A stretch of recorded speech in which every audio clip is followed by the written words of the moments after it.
para aquí.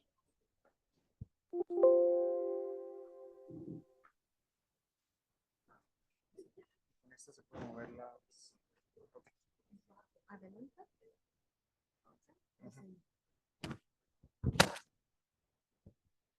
Bueno, muy buenos días.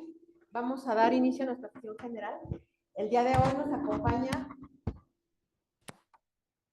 el doctor Osvaldo Emanuel Briceño González. Él es médico psiquiatra, es el encargado del área de enseñanza en la Dirección de Salud Mental del Estado y nos va a compartir el tema de agitación psicomotriz. Bienvenido, doctor. Muchas gracias. Si gusta, con este está bien. ¿Me escucha? Ese es para Zoom. Tiene que ser los dos. Bueno. Muchísimas gracias. Bien, pues después de correr, ¿qué se hace cuando llega un paciente agitado? A ver, los chicos que están aquí, la mayoría son del internado, ¿verdad? ¿No? ¿Acá? ¿De qué son? UFB, ¿ok? Acá. Internado. ¿Y por allá? De residencia. Ok, muy bien. Pues quizás los compañeros que ya han tenido, que ya están en la residencia, han tenido experiencias con pacientes agitados. ¿Qué tal? ¿Cómo? ¿No tan buena? ¿Alguien más? Igual, ok. Había un meme, no sé si lo llegaron a ver, de Amber Haddad, sí, se pronuncia así, que supuestamente está escuchando cómo atrás los residentes de otras especialidades dicen que los psiquiatras no hacemos nada, ¿no? Y luego en el siguiente meme aparece ella, le llegan y le dicen así: doctora, los residentes dicen que el paciente les quiere pegar. Y ella está así de, pues que les pegue, ¿no? Entonces, bueno, el objetivo es que de alguna manera el día de hoy, saliendo de aquí, ustedes tengan una idea, ¿sí?, medianamente correcta de este abordaje inicial, sobre todo una serie de aspectos del qué hacer y del qué no hacer. Quizás eso muchas veces es lo más elemental, lo más indispensable a la hora de estar en una determinada condición médica. Entonces, el objetivo, pues, evidentemente, sí es brindar un panorama general sobre cómo se va a ver un paciente agitado, cómo lo puedo ver en un área de urgencias, cómo lo puedo ver en un segundo piso, ¿sí? Por ejemplo, muchas veces tenemos pacientes agitados en las áreas de internamiento, tenemos pacientes agitados en los postquirúrgicos y pueden ser diferentes las causas de esa agitación. Que yo pueda determinar adecuadamente cuál es la causa de esa agitación va a establecer mi diferencia entre si el paciente mejora o al contrario, inclusive sus condiciones se exacerban. Importante considerar, dice el doctor Misael, que el hecho de que tengas un hueso lo pone en riesgo de quebrarse, ¿no? De alguna u otra manera, tener cerebro lo pone en riesgo de enfermarse. Y es que, pues fíjense cómo todo esto es lo que se mueve en nuestro cerebro, lo que se está moviendo, de hecho, en este momento alrededor de los sistemas visuales, alrededor de los sistemas auditivos, de los sistemas musculares, los que vamos despertando, los que vamos llegando de guardia, los que vamos saliendo en ese momento, etcétera, etcétera. Hay un montón de cosas que se están moviendo simultáneamente en nuestro cerebro. Evidentemente, esto sucede, por ejemplo, también en una mujer embarazada, que es como uno de los principales aspectos que ustedes tratan aquí, y todo lo que se mueve en el cerebro de ella, por ende, evidentemente se va a mover también en el cerebro del producto, a través de distintos procesos de metilación, desmetilación. Durante todo el proceso de gestación vamos a tener ciertas genes apagados, ciertos genes encendidos que van a predisponer a ciertas herencias genéticas, aunque no necesariamente ya de enfermedad, que en un momento dado, si se expone ese producto a los factores ambientales, a los factores sociales, a los factores de crianza, alimentarios, etcétera, puede llegar o no a desarrollar una enfermedad en la etapa adulta. Hoy por hoy ya conocemos que hay muchísimos genes que están particularmente relacionados con una o con distintas enfermedades mentales. Obviamente va a depender, insisto, no únicamente de la presencia del gen, sino de todo lo que se encuentre a su alrededor. Recordemos en todo momento, ¿sí?, que las enfermedades mentales son multifactoriales y como multifactoriales, pues puede uno estar cargado de genes, pero el tipo de crianza, la vivencia, el entorno puede determinar una diferencia. O bien, al revés. Bien, perfecto. Aquí lo que podemos ver como pues tenemos a una de las tantas sustancias, en este caso al neurotransmisor serotonina, del que me imagino que todos han escuchado aquí. Empieza su procesamiento desde la infancia. Y aquí empieza a haber alteraciones también desde la infancia. Por ejemplo, estas alteraciones pueden verse determinadas por la separación fetal, por el aislamiento de los pares, y desde la etapa de recién nacido se puede ver esta respuesta. Por ejemplo, en los neonatos vamos a ver una emocionalidad negativa. ¿Esto qué puede ser? Pues obviamente esta dificultad a la hora de tener relaciones o de interactuar con otras personas diferentes a los padres. Más adelante, en la adolescencia, bajas competencias sociales, altos niveles de agresión, y en la etapa adulta, reactividad al estrés y consumo de alcohol. ¿A cuántos nos falta serotonina de aquí? De acuerdo a la lista. ¿No? Digo, si vamos haciendo como el checklist, vamos viendo cómo puede haber estas disfunciones. Y bueno, pues aquí, este chistosito, ¿no? Este chistecito de solo sé tú mismo, por acá ya vi que se rieron, ¿no? No puedo ser yo mismo porque me corren. Y bueno, ¿qué sucede con el estrés? ¿Cuál es el efecto del estrés en nuestro cerebro? El efecto del estrés en nuestro cerebro se puede explicar por principio de cuentas debido a la elevación del cortisol y todo lo que ello genera, ¿no? Ante la elevación del cortisol, ante el estrés en sí, se va a generar esta respuesta de huida o de pelea. ¿Estamos en eso? Entonces, en esa respuesta de huida o de pelea tiene que haber una serie de factores y de procesos que se van a ver alterados para recuperar la homeostasis, o en el caso de la salud mental, para ponernos a salvo. Lo más importante en ese momento para nuestro cerebro primitivo no es estar cómodo, es estar a salvo. Entonces, estas respuestas fisiológicas al estrés vienen desde aspectos inmunológicos, metabólicos, neuronales, y las respuestas del comportamiento pues tiene que ver evidentemente con cómo voy a responder. ¿Qué significa esto? Esto nos empieza a orientar como cuando un sujeto está experimentando un determinado nivel de estrés, ya sea por una amenaza que pueda ser real o percibida, va a tener una respuesta. Generalmente, como que tenemos en cuenta que si hay un paciente, por ejemplo, que está en la sala de urgencias y me dice que todo el grupo de enfermeras del otro lado o de médicos del otro lado lo quieren matar, generalmente, ¿qué decimos? ¿Cuál es el abordaje que solemos darle a ese paciente? Sin miedo, están aquí para aprender. Y estos temas no se habla mucho. ¿Qué solemos decirle a un paciente que me dicen los de allá o los de allá me quieren matar? Que no es cierto, ¿no? Pero fíjense, aquí es donde está el primer elemento esencial a la hora de manejar a un paciente agitado. Porque si bien es cierto que él está experimentando una amenaza que no es real, porque no creo que lo quieran matar, habrá que preguntarle al grupo de enfermería si está enojada. Sí, todos pueden querer matarlo, acuérdense de eso. Pero si nosotros le decimos, no, no es cierto que te quieren matar, en ese momento yo me convierto en una amenaza también, o me convierto en un apoyo. Me convierto en una amenaza. Pero no es real. Sí, pero el paciente justo en medio de esta respuesta que estamos diciendo que va a responder a una amenaza real o percibida, él sí tiene razones para una respuesta. Y esa respuesta, como ya vimos, también puede ser del comportamiento, ¿sí?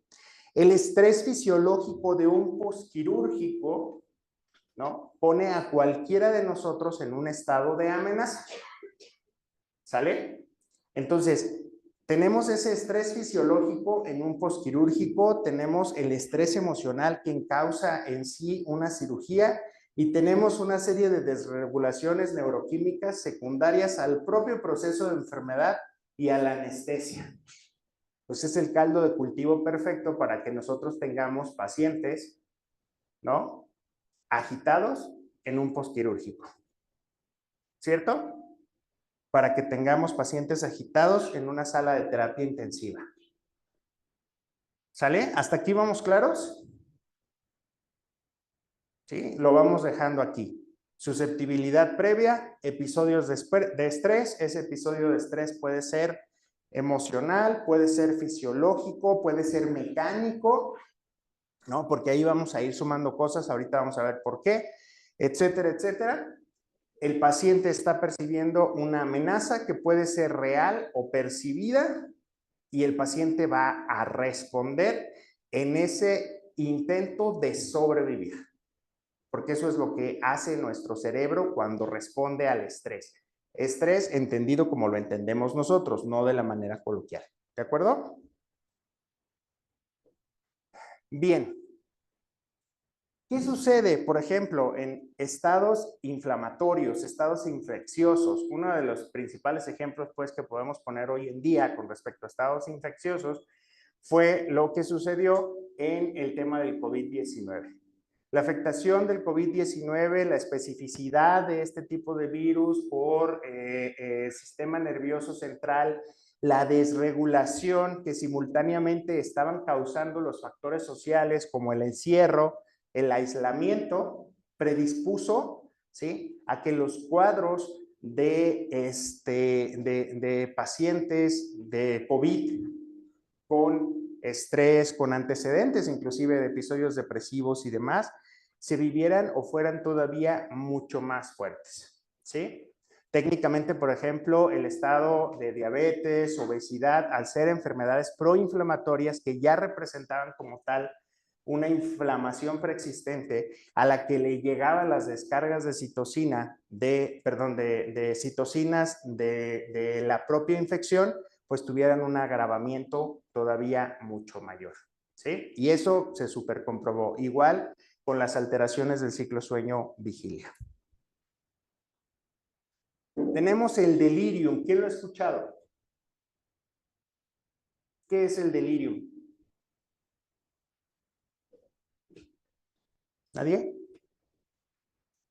¿Quién está ahorita no sé, tenemos terapia intensiva? No sé. ¿Hay alguien en terapia intensiva? ¿Por allá? ¿No? ¿Qué es el delirium? ¿A qué suena entonces?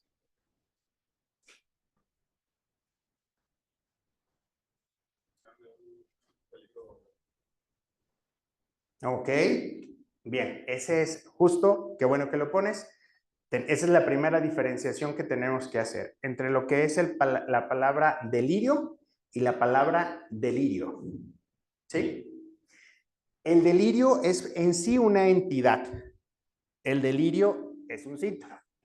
El delirium es una entidad, ¿sí?, que está caracterizada por alteraciones del estado de ánimo, por alteraciones del estado de conciencia, fluctuaciones que pueden ser prácticamente en cuestión de minutos. Estos minutos en los que tenemos a un paciente, vuelvo a lo mismo, en un posquirúrgico o en un piso, que de repente llega enfermera o médico número 1, le hace las preguntas, buenos días, checa su orientación, ¿cómo está? Me operaron ayer, entré aquí hace tantos días por esto y por esto otro y voy a salir mañana y el médico, bla, bla, bla. Es decir, todo aparentemente bien.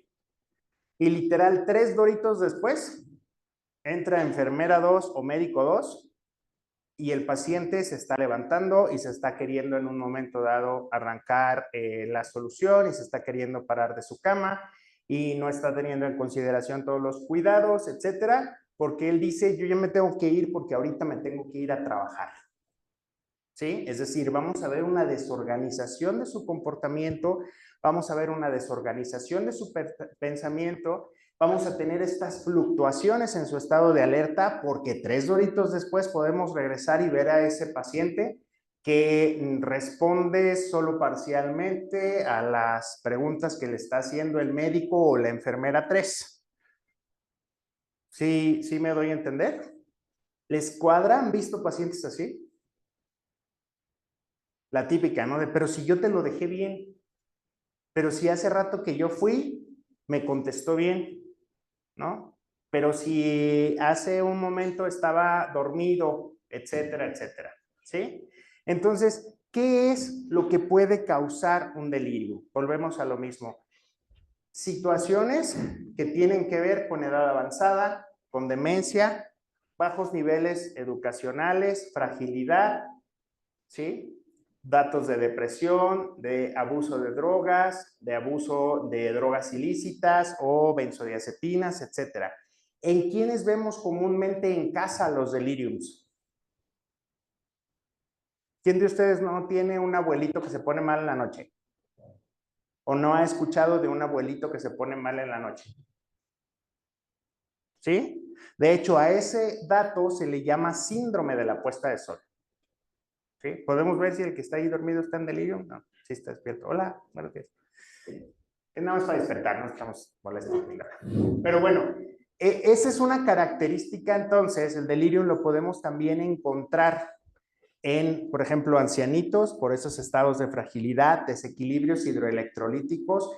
En ancianitos, por ejemplo, es mucho más difícil encontrar las infecciones, ya saben, tienen una infección de garganta, pero están con diarrea, ¿no? Tienen una infección urinaria, pero les da tos.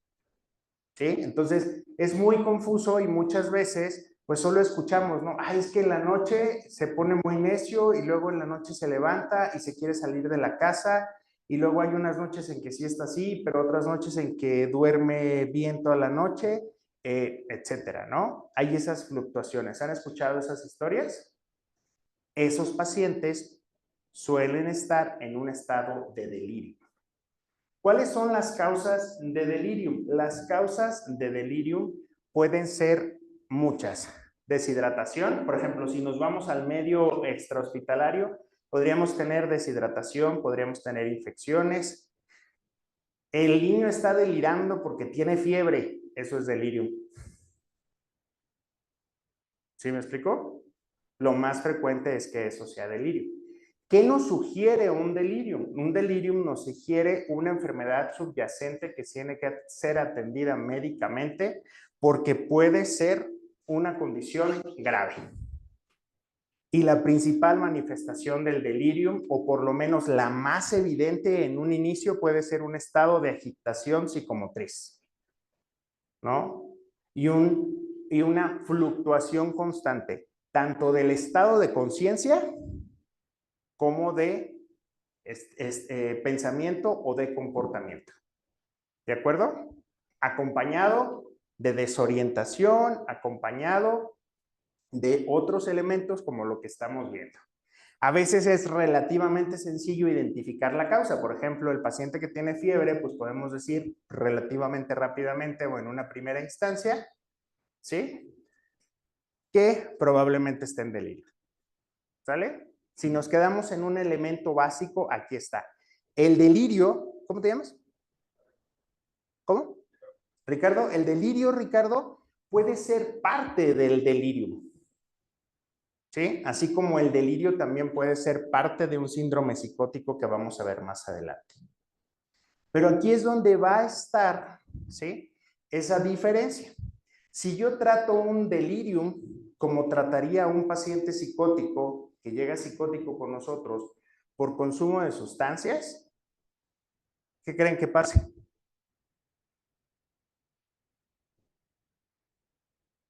¿Qué pasa cuando al abuelito le dan clonazepam? Se bota más. ¿Sí? ¿Por qué? Porque la condición de delirium, ya lo dijimos, tiene todo un montón de posibles causas subyacentes, digo, el cuadro psicótico también, pero el delirium tiene un montón de posibles causas subyacentes que tienen más que ver con otras etiologías médicas. No es una condición psiquiátrica primaria como son los síndromes psicóticos más frecuentes. ¿De acuerdo? Entonces ahí estamos dando a un cerebro que está teniendo una tormenta neuroquímica en ese momento, un elemento más a la tormenta neuroquímica. En el ejemplo que puse, una benzodiazepina. Y entonces el paciente se bota. ¿Sí? Solemos ver, por ejemplo, en niños con trastornos del neurodesarrollo, que pareciera que este tipo de medicamentos que usualmente son utilizados para tranquilizar causan un efecto contrario. ¿Sí? Sí, no están sorprendidos, dormidos, no estábamos entendiendo. ¿Les pregunto yo entonces? No, ya ahora sí, ya todos muy serios. Bien, perfecto. Entonces, recordemos que el cerebro va a buscarnos mantenernos vivos, no felices. ¿Sí? Sobre todo esta partecita que tiene que ver más con lo instintivo, amígdala, hipocampo, etcétera, etcétera. ¿No? A partir de eso, evidentemente, hay toda una serie de señales que están relacionadas que tienen que ver con la integración de la información, con la planeación de las respuestas, etcétera. El caso es que todo esto va a responder o se va a ver diferente de acuerdo a distintas enfermedades mentales, ¿sí? Aquí podemos ver cómo el funcionamiento cerebral, ¿sí?, de estas funciones, tanto de integración, de planeación, de ejecución, se ve distinto en pruebas de imagen, dependiendo de la condición que yo pueda estar teniendo. Hacemos pues este resumen en un ambiente hospitalario, en pacientes con una enfermedad física o con una condición comórbida. Tenemos uno de los tantos elementos que pueden generar alteraciones del sistema nervioso y predisponer al desarrollo de ciertos cuadros específicos, en este caso, por ejemplo, de agitación psicomotriz. Un episodio de agitación psicomotriz, sobre todo en un ambiente hospitalario y sin una historia clínica que lo soporte, lo primero que tengo que descartar, ¿sí?, es que el delirio, ¿sí? ¿Por qué? Porque ese paciente que está hospitalizado tiene ya un montón de factores de riesgo, empezando por el estrés fisiológico, el estrés emocional, el estrés quirúrgico al que está sometido por la propia enfermedad, ¿sí? Si yo no hago esto, lo más seguro es que compruebe que era delirium cuando el paciente empeoró después de mi intervención a la agitación psicomotriz. ¿Sí? ¿Sale? Bien. ¿Cuál es el concepto de agitación psicomotriz? La agitación psicomotriz es un síndrome neuropsiquiátrico caracterizado por aumento de la actividad motriz o psicológica, sensación de tensión interna, acompañado de una variabilidad de síntomas. ¿Sí? Pues bueno, todos en algún momento, quizás hasta ahorita podríamos estar con un aumento de la actividad psicológica, una sensación de tensión y tengo náuseas y bla, bla, bla. No necesariamente es agitación psicomotriz. Entonces hay que verlo, volvemos a lo mismo, como una condición sindromática que va a tener varios elementos y que obviamente también va a tener una serie de factores de riesgo. ¿Sí? Literal, hay a veces que decimos, o por lo menos en psiquiatría es común, es que se me puso Chucky. Ustedes ya no conocen muchos a Chucky, ¿verdad? ¿Quién ha visto la película de Chucky? Ah, por allá, salió una serie, pero sí, camarada, tú y yo somos de la edad más o menos, pero aquí los niños, pues no, ya no. Bueno, Chucky era un muñeco diabólico, ¿sí? Que evidentemente, no sé de dónde sacaba fuerza, sobrevivía una y otra vez y resistía y resistía. ¿Eso es similar a los pacientes con agitación psicomotriz? Sí, porque aparte parece que aguantan más, ¿no? Parece que tienen más fuerza, ¿sí? Que toleran más el dolor. ¿Por qué será? Están poseídos, ¿verdad? ¿Por qué será? El cerebro está en modo de lucha. Es decir, su cerebro en ese momento, cuando tienen esa agitación psicomotriz, es porque ellos están respondiendo desde un estado de estrés, donde el objetivo del estado de estrés es huir o pelear, mantenernos vivos. Ah, tiene sentido, ¿no? Es que sacó unas fuerzas, pues sí, como alguien cuando está en un estado de lucha, cuando estás en un accidente. Es que se torció el brazo, se escuchó que se rompió su brazo y ni se quejó, siguió forcejeando, sí, efectivamente no le dolió. O no se ha dado cuenta por este estado del que estamos hablando. ¿De acuerdo? Entonces no es posesión, no son fuerzas sobrehumanas, ¿sí? Es la descarga de adrenalina, la descarga de cortisol que está generando este nivel de respuesta a un estado de lucha, porque acuérdense que para el cerebro, la amenaza de ese paciente que nos dice que la bolita de allá lo quiere matar es real. ¿Sí? Por ejemplo, si hablamos de un síndrome psicótico. ¿Sale? ¿Hasta aquí vamos bien? ¿A partir de dónde? ¿No? La desregulación puede estar en muchos neurocircuitos cerebrales. Aquí estamos mencionando cómo suele haber una disminución de GABA y serotonina y un aumento de dopamina y noradrenalina. ¿Por qué una disminución de GABA? ¿GABA qué hace normalmente? ¿Se acuerdan? GABA normalmente es un depresor, ¿sí? Pero entonces, ¿qué pasa si GABA está deprimido? La depresión está deprimida, ¿no? O sea, el gato no está y los ratones hacen fiesta, literal, ¿sí? GABA es de alguna manera como ese regulador. Entonces, si GABA no está funcionando, que suele ser quien regula a las neuronas, están asociadas a adrenalina, a dopamina, etcétera, ¿qué sucede? Pues hay descargas de noradrenalina y hay descargas de dopamina. La dopamina es uno de los principales neurotransmisores junto con el glutamato que está asociado a nuestro comportamiento, ¿sí? Por eso escuchamos hasta en los dichos, ¿no? Y ahorita lo estamos escuchando mucho de, es que las redes sociales generan una adicción a dopamina, ¿no? No saben ni qué es la dopamina, pero la mencionan, ¿no? Pero de alguna manera hay cierta razón, ¿sí? La dopamina regula nuestro comportamiento porque tiene que ver con la motivación. Y en estos casos, ¿cuál es la motivación? Mantenerse vivo, seguir luchando. Entonces, los niveles se botan. ¿Sale?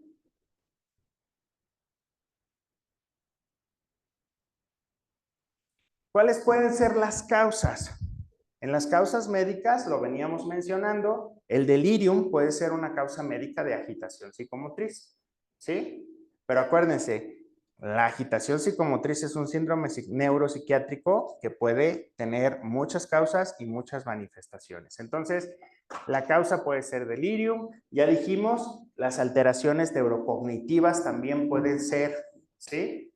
Una causa de agitación psicomotriz, el abuelito con demencia, que de repente, coloquialmente decimos, se nos pone necio, ¿no? Que dice que le estamos robando, que se altera y que es más de un momento a otro, ¿sí?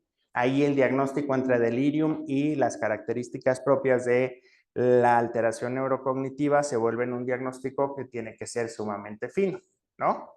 Pero es para más o menos irnos dando una idea. Lo decíamos hace rato, infecciones, endocrinopatías, enfermedades neurológicas, ¿sí? Sobre todo en los adultos mayores, pueden causar condiciones de agitación psicomotriz. Generalmente van a estar asociadas a delirium, pero no necesariamente, ¿sí? Porque, por ejemplo, un paciente que a lo mejor está teniendo un infarto, una hemorragia, puede estar haciendo un cuadro psicótico, no necesariamente un delirio, ¿sí? Pero por lo menos en esa intervención inicial tenemos que considerar estas cuestiones. ¿Qué otra cosa? Algunos medicamentos pueden llegar a causar, ¿sí? Agitación psicomotriz. ¿Como cuáles? Pues las benzodiazepinas, sobre todo, como decíamos, en algunos casos que ejercen ese efecto contrario, estados de intoxicación por algunas sustancias. ¿Quién de aquí no conoce a la harina? ¿No han visto ese reel de la harina? Literal, ahí vamos viendo cómo se va desarrollando un cuadro de agitación psicomotriz en función de que el cuate se va intoxicando. ¿Cierto? Lo vemos chistoso, nos reímos, etcétera, pero literal, la intoxicación va generando ese cuadro de agitación psicomotriz. Obviamente, en pacientes con trastornos del neurodesarrollo, trastornos del espectro autista, discapacidad intelectual, anteriormente, ya cada vez es menos, pero anteriormente había como una asociación muy específica de los chicos del trastorno, o bueno, más bien, evidenciaban mucho el trastorno del espectro autista única, específicamente con esta manifestación de las reacciones tanto psicológicas como del comportamiento de los chicos del espectro autista ante ciertos sonidos. Yo creo que todos llegamos a ver alguna película, alguna donde se daban cuenta en la película de que el niño tenía un problema de autismo porque se ponía mal cuando escuchaba la licuadora, ¿no? Y desarrollaba una agitación psicomotriz. Anteriormente ese era como el claro ejemplo o la forma de sugerir en una película, en una serie, que había un trastorno del espectro autista, ¿no? Estaba como muy circunscrito. Y veíamos como el niño en esas películas se agitaba, se alteraba, quería salir corriendo, gritaba, se tapaba los oídos, golpeaba cosas, etcétera, etcétera. ¿Sí? Obviamente también trastornos psicóticos como la esquizofrenia, un brote agudo de esquizofrenia, un primer brote psicótico. También puede haber una agitación psicomotriz en un episodio maníaco, lo vamos a describir más adelante, y hasta en trastornos de personalidad como en estados disociativos. ¿Han escuchado lo que es un estado disociativo? ¿No? Un estado disociativo es cuando nosotros nos enfrentamos, por ejemplo, se puede desarrollar a partir de que nos enfrentamos a un evento estresante tan impactante que el cerebro se queda en automático o se desconecta completamente. A veces en ese desconecte, las respuestas de huida o pelea se preservan a pesar de que la amenaza no sea real, ¿sí? Y puede haber datos de agitación psicomotriz. ¿Sale? Ya vamos viendo entonces todas las condiciones en las que se pueden presentar. Díganme ustedes entonces si tiene caso que vengamos a dar este tema a este lugar. ¿Sí, verdad? Como que ya tiene sentido que me vengan a hablar de esto. Muy bien, perfecto. ¿Qué tenemos que hacer inmediatamente? Pues obviamente vamos a pensar que si esto es en un ingreso a urgencias, pues evidentemente tengo que obtener los datos mínimos indispensables. ¿Qué es? ¿De dónde viene? ¿Qué comió? ¿Cuántos años tiene? Si yo estoy teniendo, por ejemplo, a un abuelito a una abuelita de 63 años que vive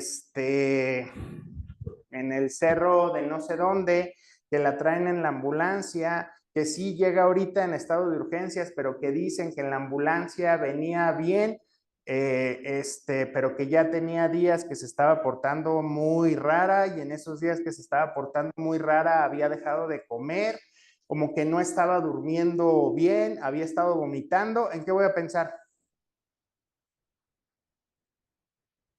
No voy a pensar en peyote, ¿están de acuerdo? Voy a pensar en un estado de deshidratación, voy a pensar probablemente en ya alteraciones neurocognitivas previas, voy a pensar en un desequilibrio hidroelectrolítico. ¿En qué pienso? ¿Cuál sería como mi primer approach de acuerdo a lo que hemos venido diciendo? ¿Esa agitación psicomotriz tendrá una causa médica o será meramente psiquiátrica?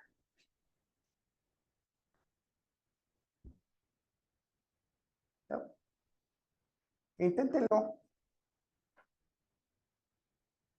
Viejita, 60 y tantos años, vive en el cerro, días con cambios en el estado de ánimo, días sin dormir, sin comer, vomitando. En la ambulancia sí parecía poseída porque venía como que quieta un rato y luego se alteraba y luego se volvía a quedar quieta y luego hablaba bien y no reconocía a la sobrina y luego ya no la reconocía otra vez. Suena delirium, ¿no? O tiene muchos factores de riesgo. Insisto, no voy a pensar en que viene intoxicada por peyote. porque es una mujer de 63 años, ya no entra tanto. Si llega un chavo de 25 años, ¿no? Estudiante de medicina, digo, estudiante de ciencias de la salud, no pienso en delirium, pienso primero en... Fíjense cómo el dato sencillo de qué edad tiene, de dónde viene, qué sexo es, con quién estaba en ese momento. Generalmente le tenemos mucho miedo a las historias clínicas psiquiátricas porque la idea es frecuentemente, es que son muy largas, es que ¿cómo voy a saber todo eso? Pues simple y sencillamente, ¿cuántos años tiene? 63, ¿trabaja, no trabaja? No, vive sola. Ah, ok. No necesito mucho. ¿Sí me explico? Lo que necesito es realmente tener el cerebro dispuesto a pensar más allá de. ¿Sale? De todas maneras, si no logramos identificar que la señora venía en delirium, después de la primera dosis de diazepam, lo vamos a comprobar, se los aseguro. ¿Sí? Bien, entonces volvemos como parte de este interrogatorio que yo entiendo que puede ser muy breve, que muchas veces no vamos a tener mucha oportunidad, etcétera. Pero yo voy a ver, por ejemplo, si yo ya conozco a esa señora y esa señora ha llegado así antes y es una señora que tiene demencia, que no tiene buena adherencia al tratamiento porque está sola, ¿sí? Que nadie se ocupa de su alimentación, que nadie se ocupa de su estado de hidratación, etcétera, pues insisto, empiezo a integrar, ¿no? ¿A qué me puedo estar enfrentando? Obviamente, conocer el tiempo de evolución del cuadro. Ahorita poníamos, y la fluctuación durante el día, se los estaba diciendo, el estado de fluctuación. Ahorita poníamos que esta señora tenía varios días que había estado con comportamientos ya aberrantes, con alteraciones. Pero si hay una señora también, ¿no? De 50 y tantos años, con obesidad, con diabetes, con hipertensión, que se despierta agitada, que se despierta agresiva, etcétera, etcétera, ¿no? Que sabemos que no tiene bien controlada la presión, que sabemos que no tiene bien controlada la diabetes, ¿en qué voy a pensar? Soñó feo. Ya sé que si nos quedamos con esa descripción sencilla, podría ser la mamá de cualquiera de nosotros, pero si profundizamos y vemos este estado de comportamiento mucho más alterado, estamos hablando de un inicio súbito. ¿En qué pensaría? Un inicio súbito de la sintomatología, ¿qué me sugeriría? ¿Mande? Por ejemplo, un evento cerebral. ¿Sí? Fíjense lo importante que es determinar cuántos días tiene así. Se acostó bien y se levantó así. Ah, ok, tomografía. ¿No?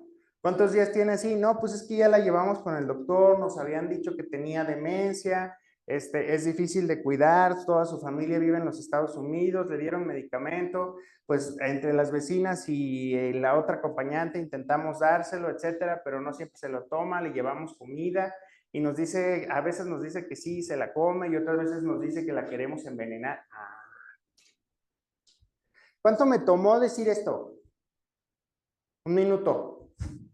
Un minuto de escucha activa es lo que necesitamos a veces para determinar un diagnóstico diferencial. ¿Sale? ¿Qué tengo que ver? Si hay datos de fiebre, de taquicardia, si hay cambios en la presión arterial, si se está bajando, si también puede haber bradicardia, cómo están sus reflejos, cuál es su estado de alerta. Quedamos que el delirium precisamente también esa es una característica, la fluctuación en el estado de alerta. Llega alguien, lo encuentra despierto, orientado, reactivo emocionalmente, 3 horitos después, ¿no? Está hiperreactivo, está agitado, bla, bla, bla, ¿no? Fíjense cómo vamos entonces integrando toda esta información, podemos ir determinando, ¿sí? Incluyendo la evolución del cuadro, la evolución breve, ¿sí? Obviamente, si yo sé que tengo una paciente de tales o cuales características que empieza a presentar esto, voy a pensar, es una mujer que acaba de salir de quirófano, que se nos olvidó ponerle las medias de compresión y a lo mejor se empieza a portar raro, pues a lo mejor se le fue un coagulito acá arriba, ¿no? No voy a pensar que se metió algo. ¿Sale? ¿Qué tenemos que buscar? Por ejemplo, insisto, ha pasado antes, consume sustancias, hay antecedentes familiares de esquizofrenia, de trastorno bipolar, ha tenido conductas extrañas ya antes de este cuadro tan aparatoso, se ha retirado abruptamente medicamentos o sustancias, ¿sí? Si se fijan, esto es ya más encaminado ahora sí a pensar en una condición psiquiátrica primaria, ¿no? Pero en el entorno hospitalario, todos los datos y detalles de los que hablábamos hace un momento van a ser muy importantes para hacer el diagnóstico diferencial antes de que la respuesta del paciente a la decisión que tengamos de tratamiento nos dé el diagnóstico. ¿Sí? Vamos ahora sí al síndrome psicótico, ¿no? ¿Cuáles son las características del síndrome psicótico?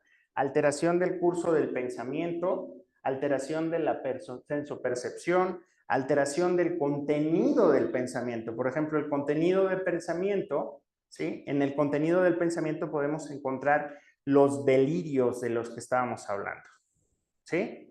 Porque una cosa es el curso, que es cómo expreso, y el contenido es qué es lo que estoy pensando, ¿sí?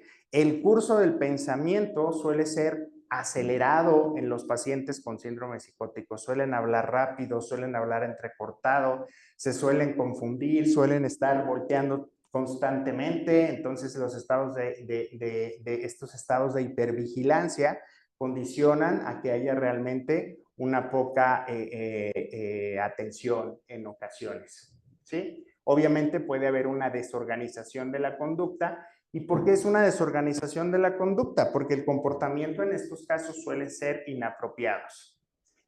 ¿Cómo voy a saber que es un delirio? Porque el juicio pues, no es congruente con la realidad, ¿sí? ¿Cómo voy a saber también que su conducta es desorganizada? Porque no es congruente, ¿no? El señor está aplaudiendo en el velorio, pues, ¿no? ¿Sale? Entonces ahí es donde empezamos a ver toda esta cuestión del síndrome psicótico. Por ejemplo, ¿cómo entonces identifico un síndrome psicótico claro de un delirium? De acuerdo a lo que hemos dicho, ¿qué buscarían para saber? Es que eso también lo tiene el delirium. El psicótico, por otras causas, no tiene esta fluctuación del estado de alerta, entre otras cosas. ¿Sí? El estado hipervigilante en el delirium, ¿sí? No está. Generalmente en el delirium suele ser más fluctuante, que era lo que decíamos hace un momento, ¿sí? Bien. La evaluación de la realidad en este paciente con el síndrome psicótico está anormal, ¿no? Fíjense cómo, por ejemplo, aquí tenemos el ejemplo del viejito que está alterado, que ya se descanalizó, etcétera, etcétera. Teóricamente, pues es de noche, ¿no? Puede ser un delirio, ¿no? Dependiendo de su cuadro. Acá tenemos a alguien que podríamos pensar, a lo mejor, que estaba soñando, o que podemos pensar que sí lo está viendo, obviamente depende de cómo se interprete la imagen, pero son Le pongo cuestiones... más bueno. contraste. Aquí, ¿qué es lo que tengo que buscar? Hiperintensidades en estas cortezas.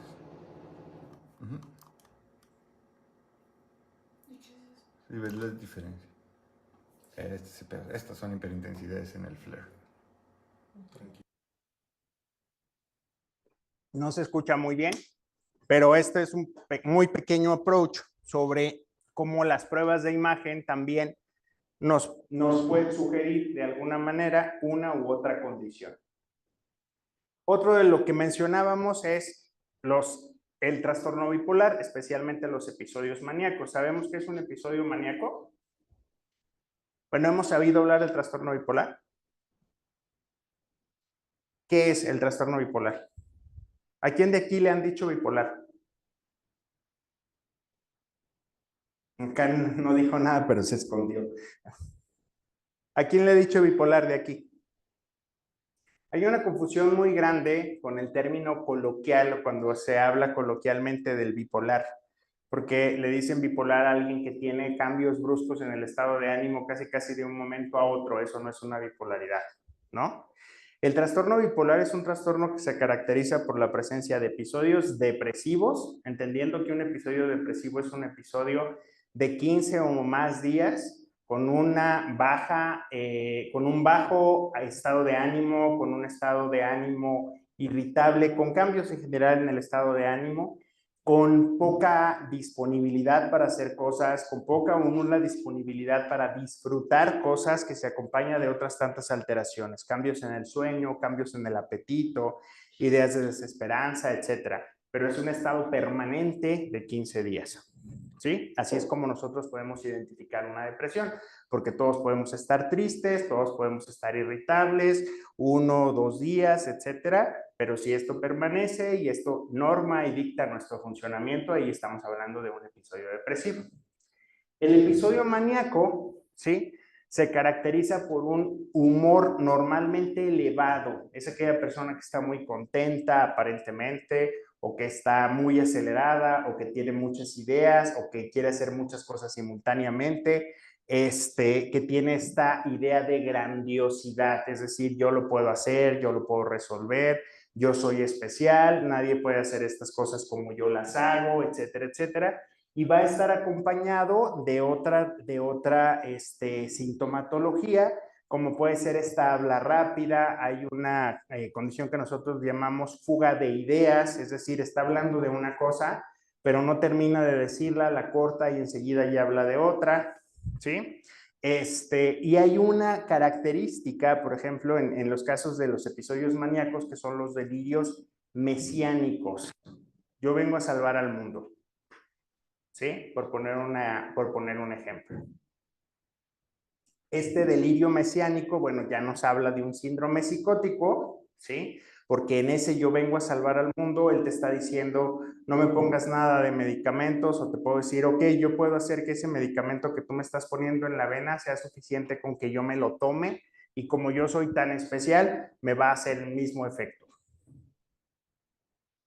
¿Qué onda, no? Así de, yo estoy recibiendo una señal, un mensaje de que en este hospital van a ser el próximo Mesías y yo estoy justo aquí para estar presente en su llegada, ¿no? Entonces, esto ya es una sintomatología psiquiátrica. A veces el paciente con episodios maníacos puede estar agitado, pero puede no estar violento. Si le empezamos a decir, no, no inventes, ay, por favor, cálmate y siéntate, se va a poner agitado. ¿Sí? Hay que recordar que en esos momentos lo ideal es no predisponer, en ese paciente agitado, lo ideal es no predisponer a un estado de estrés mayor, no predisponer a una sensación de amenaza mayor. Eso no implica que yo me tenga que exponer, en eso estamos completamente de acuerdo. Pero recuerden, si el paciente, particularmente el que está con este tipo de delirios, en donde lo que considera es le quieren hacer daño, yo le represento una amenaza mayor, ¿qué va a pasar? Se va a poner peor. ¿De acuerdo? En fin, los cuadros, ¿no?, de la agitación psicomotriz pueden ir desde simplemente estar acelerado, el habla, los movimientos, esta característica de estar volteando por la misma hipervigilancia, y esto puede ir escalando. ¿Sí me explico? Pero también en algunos casos puede ir desescalando. Hay algunos pacientes que pasan de esta agitación, que a veces tiene que ver con este tono del volumen, ¿sí?, a que después pasan a posturas ya más amenazantes, a actitudes más amenazantes, ya están aventando cosas, ya están golpeando cosas, ya se están resistiendo a indicaciones, pero todo va a depender de mi comunicación, en una gran medida va a depender de mi comunicación verbal y no verbal, ¿sí?, de cómo se puede ir estableciendo.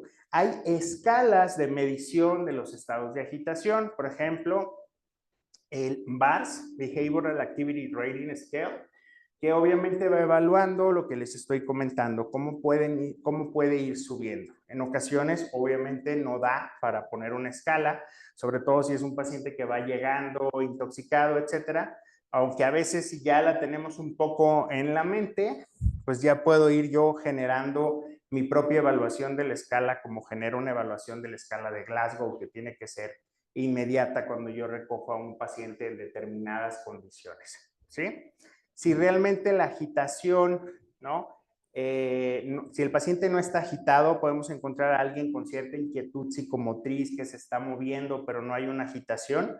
¿Qué va a ser lo más importante ahí? Reducir el nivel de estrés, ¿sí? Entonces, en cuadros que a veces inclusive pueden llegar hasta los moderados, yo puedo iniciar con estrategias de desescalada verbal, ¿sí? En esta desescalada verbal, ¿cuál va a ser mi principal, mi punto de entrada que no me perciba como una amenaza más que despierte un estrés? ¿Sí? No le voy a decir, no estamos diciendo, dile a todo que sí, etcétera, etcétera. Ok, te estás sintiendo amenazado, entiendo, probablemente la actitud de ellos está siendo distinta. Mira, vamos a intentar quizás ir a otro lugar.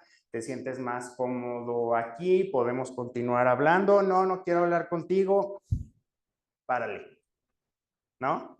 Porque si nosotros intentamos imponer, va a aumentar el estrés y va a aumentar la respuesta. ¿Sí me explico? A ver, ¿qué necesitas? ¿Qué te preocupa? Me preocupa esto, ok, ¿desde cuándo está pasando? Desde hace tanto tiempo. Oye, ¿por qué no nos vamos recorriendo? Está bien, si no te sientes seguro aquí, vamos a intentarlo acá. No te sientes seguro conmigo, podemos hablar con alguien más, etcétera, etcétera. Muchas veces al paso del tiempo vas haciendo el ojo clínico y dices, este se va a escalar. Y entonces, de alguna u otra manera, ¿sí? Tienes que tener esa coordinación con el equipo para que vaya preparando algo. Ojo, ¿no? Porque me ha tocado de repente ver que en estas coordinaciones están platicando con el paciente y empiezan. Y el paciente está delirante y paranoide de que le quieren hacer daño y me ve hacerle gestos al otro sin que él me vea. ¿Qué va a pasar? Se va a botar todavía más. Y si no estaba agresivo, se va a poner agresivo, ¿no? De alguna manera generemos ese acercamiento. Ok, entiendo que estás muy angustiado, entiendo que estás muy asustado. No, definitivamente no desacredito lo que me estás diciendo. A mí me interesas tú en este momento, ¿no? Ayúdame, tómate esto, te va a hacer sentir mejor, te vas a sentir más tranquilo, no te va a dormir. Inténtalo, o bueno, ok, sigamos hablando, etcétera, etcétera. De alguna de otra manera lo voy encaminando a la cama, lo voy encaminando a donde voy a tener ayuda. Tampoco me voy a hacer el valiente de quedarme yo solito en un cubículo esperando a que con la pura desescalada verbal se calme. No, ¿no? Me voy moviendo, ¿sí? A donde no me vaya a agarrar solo. Eso es un hecho. Mi seguridad también tiene que estar preservada, ¿de acuerdo? La sujeción física siempre se tiene que dejar al final, ¿sí? Obvio, tiene mucho que ver con esto de los derechos humanos y de todas esas cosas, pero lo más importante, ¿por qué creen? ¿Por qué creen que necesitamos que la sujeción física sea la última herramienta? ¿Por qué? Se va a resistir, obviamente. ¿Qué más? En sí va a representar un estrés extra, ¿sí? Entonces, lo va complicando más en lugar de irlo resolviendo. Por eso sí lo dejamos ya hasta el final, ¿Sale? Bueno, justo lo de desescalada verbal es un poco lo que les venía comentando. ¿Han escuchado hablar de los primeros auxilios psicológicos? ¿Sí? ¿No? Bueno, en realidad esta desescalada verbal no son los primeros auxilios psicológicos, pero tienen como algunos principios básicos muy similares. Entre esos principios básicos similares, pues está el hecho de que voy a escuchar, ¿sí? Voy a preguntar las necesidades, ¿sí? Voy a validar al paciente, No le voy a decir a todo que sí, no le voy a decir a todo que no. Le voy a estar preguntando, oye, esto te hace sentir cómodo, esto te hace sentir incómodo, ¿te parece esto, te parece aquello? Yo sé que ahorita que lo decimos suena a que es algo sumamente mecánico y que en ese momento no lo voy a poder hacer, ¿no? Pero créanme que ir haciendo, finalmente este es un entrenamiento más. ¿Por qué es eso? Es un entrenamiento, no es una habilidad que adquiramos. La asertividad no es una habilidad innata a la hora de la comunicación, pero sí es elemental que nosotros procuremos desarrollar estrategias de comunicación verbal, estrategias de comunicación no verbal asertiva, a la hora de interactuar y de generar la relación médico-paciente y en todas las relaciones, ¿no? ¿Qué implica? Lo que decimos, respetar el espacio personal, ser conciso, identificar los deseos y las emociones, la escucha atenta, no juzgamos, no contradecimos, pero sí ponemos límites, ofrecemos opciones, ¿sí? Informamos al paciente y al personal. En ofrecer opciones y optimismo, de repente hay que ser muy cuidadosos. Hay un tema particular, por ejemplo, con el código mariposa, no sé si lo han escuchado, ¿no?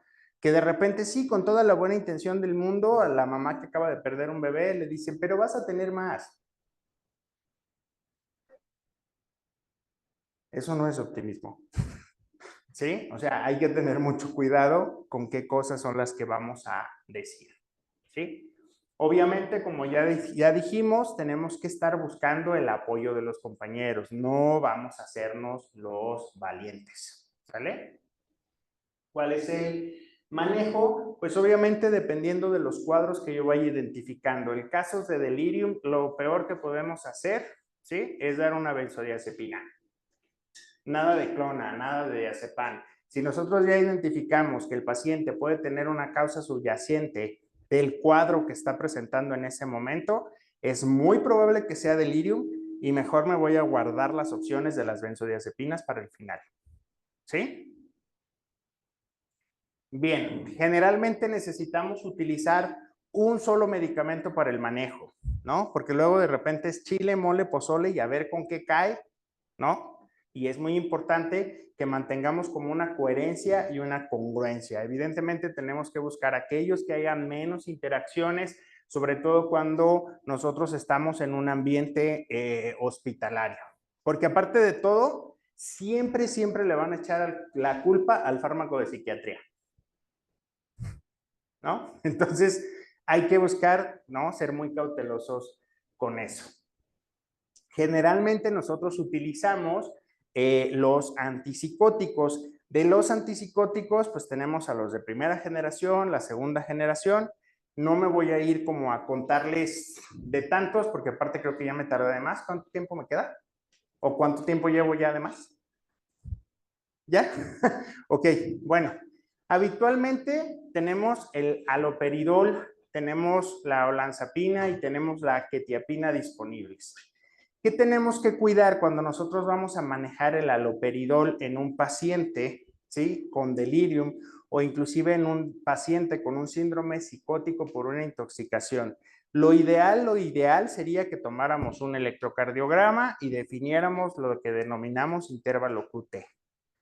Si tenemos un intervalo QT normal, podemos dar el medicamento sin mayor problema. Las dosis, siempre tenemos que buscar la dosis mínima efectiva. Vamos a empezar con dosis baja, ¿sí? ¿Por qué? Porque en estos casos tenemos los riesgos con los pacientes de efectos extrapiramidales, ¿sí? ¿Cuáles son los efectos extrapiramidales? Temblor, rigidez, etcétera. La consecuencia más grave, ¿no? O el efecto adverso más grave, perdón, de un antipsicótico es que cause algo que conocemos como síndrome neuroléptico maligno, pero la incidencia de síndrome neuroléptico maligno es muy baja. No se preocupe, no va a pasar, no, pero es muy baja. ¿Sí me explico? En conclusión, lo ideal a la hora de que yo recibo un paciente con una agitación psicomotriz o que un paciente en un hospital, en un área de urgencias, en un postquirúrgico, en un piso, empieza a presentar una agitación psicomotriz y de acuerdo a su historia clínica, eso no parece un cuadro primario, sino secundario, porque sé que ese paciente viene de posquirúrgico, está infectado, tiene desequilibrio hidroelectrolítico, etcétera, etcétera, no voy a meter una benzodiazepina. ¿Sí? Es preferible utilizar un antipsicótico con una previa valoración de mínimo un electrocardiograma o ya mínimo descartar en la historia clínica que tenga alteraciones del ritmo cardíaco. ¿Sí? Porque sé que a veces no hay temas de electrocardiograma, entonces por lo menos tengo que descartar en el antecedente que exista. Dosis bajas, 1 miligramo, ¿no? De haloperidol, que entiendo que es de lo que más tienen. ¿Sí? Sí tenemos haloperidol, ¿no? ¿No sabemos? Creo que sí, me habían pasado una lista y creo que sí tenemos. Entonces, es como de nuestras primeras selecciones, de nuestras primeras opciones. La olanzapina, que creo que también es una muy buena opción, dosis de 5 miligramos. Los tiempos de efecto son entre aproximadamente 30 y 60 minutos para estos dos medicamentos. La ventaja también de la olanzapina, del haloperidol, pues obviamente que se puede poner intravenoso, se puede poner intramuscular. La olanzapina se puede poner intramuscular, ¿sí? Entonces, pues sí, en lo que estamos haciendo estas desescaladas verbales, etcétera, pues tenemos oportunidad de dar el dardazo, ¿no? Benzodiazepinas en intoxicaciones suelen ser mucho más efectivas en el área de urgencias, ¿sí? Pero generalmente el paciente en el entorno médico, ¿sí? Va a presentar más delirio que cuadros psicóticos primarios. Entonces, no nos vayamos por benzodiazepinas hasta que no se haga la adecuada respuesta. ¿Sale? Y bueno, lo que les comentaba, ¿sí? ¿Cómo lo elegimos? ¿Sí? Pues obviamente tenemos que tener mucho cuidado. Inclusive no lo podemos utilizar en todas las intoxicaciones, porque como ustedes verán, también hay algunas intoxicaciones en donde puede haber un efecto potenciador de los efectos depresores de las benzodiazepinas y el paciente se nos va. Benzodiazepinas con alcohol solo, jamás. Literal, se nos van los pacientes porque son dos depresores, como ya ustedes mismos lo dijeron hace un rato. ¿Sale? Si se usan, ¿sí? Casi siempre en estados de intoxicación que puede ser por estimulantes, en estados de intoxicación que puede ser sobre todo, no sé, cocaína, por ejemplo, pues la dosis tiene que ser oral, dosis bajas y benzodiazepinas de acción media, como cuáles, como el lorazepam. ¿Sí? Y bueno, hoy por hoy hay nuevos tratamientos en algunos casos, dependiendo del tipo de intoxicación, que van desde la ketamina, y bueno, invariablemente siempre tenemos que minimizar los riesgos, tanto para los pacientes como para los demás. La desescalada verbal tiene que hacerse a la par de buscar un entorno seguro para el personal que está atendiendo. ¿De acuerdo? Y bueno, perdón, esta última parte ya fue muy cortita, pero espero que por lo menos el diagnóstico o qué evalúo o qué observo haya quedado claro para más de alguno de ustedes. ¿Sale? Pues muchas gracias, maestra, doctora.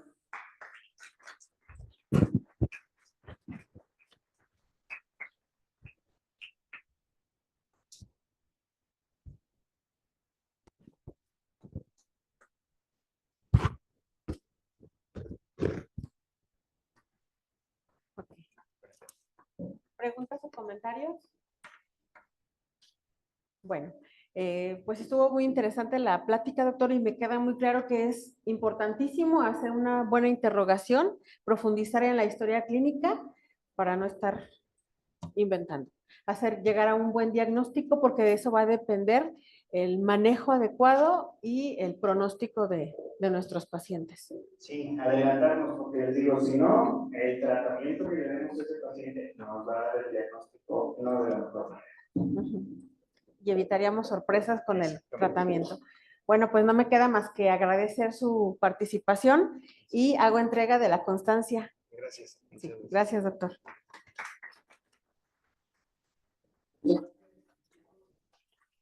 es temprano, descansado, espero que se te algo de información.